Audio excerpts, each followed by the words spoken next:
I'm taking a look at the original Thundercats. Age-old question, what's better, He-Man or Thundercats? Obviously, I'm gonna be a bit biased considering I actually favor He-Man, considering how many He-Man videos I've made. I'm gonna go over what little experience I've had with Thundercats. I've seen nothing except memes in the 2011 reboot. The song is absolutely amazing. The animation is great. My only problem is that it goes on for way too long. That's the best thing I ever saw! Our episode opens up in space in a galaxy far, far away. The Thundercats' home planet explodes. We meet Jaga, who tells Cheetor to go wake up Lino, who is sleeping. I guess to see the destruction of their planet, I guess you want to traumatize him. Now, for those asking who the frick is Jaga, my answer to you is I don't know. Here we come to one of the first problems of the show. They give a lack of exposition. Usually shows give too much exposition, but this is one of the rare cases where it gives a lack of exposition, so I have no idea who these characters are, basically. Anyway, Cheetor goes to wake up Lino. Oh my god, he's naked in front of a 12-year-old. Fuck this shit, I'm out. Voice acting is terrible. Lino's voice is trying to do a kid, but it's clearly a man just trying to do a kid's voice, and it's just hard to watch, and it's awkward. Who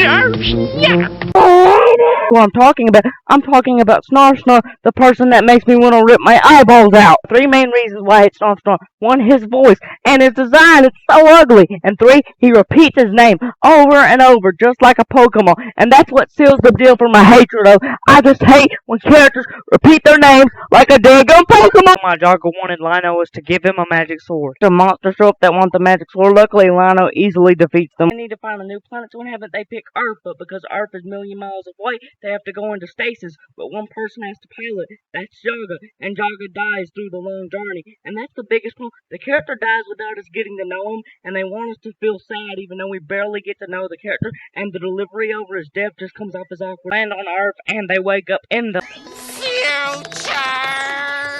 Once Lino wakes up from stasis, he's an adult, so the voice acting for Lino improves quite a bit. Those same monsters attack from earlier, Lino defeats them and the episode ends. Yeah, the pacing gets a bit weird, but I'll go into that in a minute. Biggest problem for me is the voice acting. Some of the voice acting is just crappy and annoying, especially Snarf Snarf. That thing really ticks me off. The problem is the lack of character. Like I said, Jaga died, and we barely feel like that happened. It just comes off as pointless because we barely know the character and we're supposed to treat it like an important moment, but it just comes off as pointless. Pacing's really, really awkward. Like I said, the episode just ends there. I'm serious. I genuinely thought there was more to the episode. I tried backing up the video I watched it on, but it just ended there, and the pacing, it just gets really, really awkward towards the end. In contrast, we're going to compare this episode to He-Man's first episode and talk about what He-Man did right and Thundercats did wrong. First, He-Man defined the characters in the theme song. Sure, the characters were simple, but I'd rather have simple characters than not at all defined characters. Overall, that was my opinion on Thundercats. I just wouldn't recommend the show. It just didn't age well at all.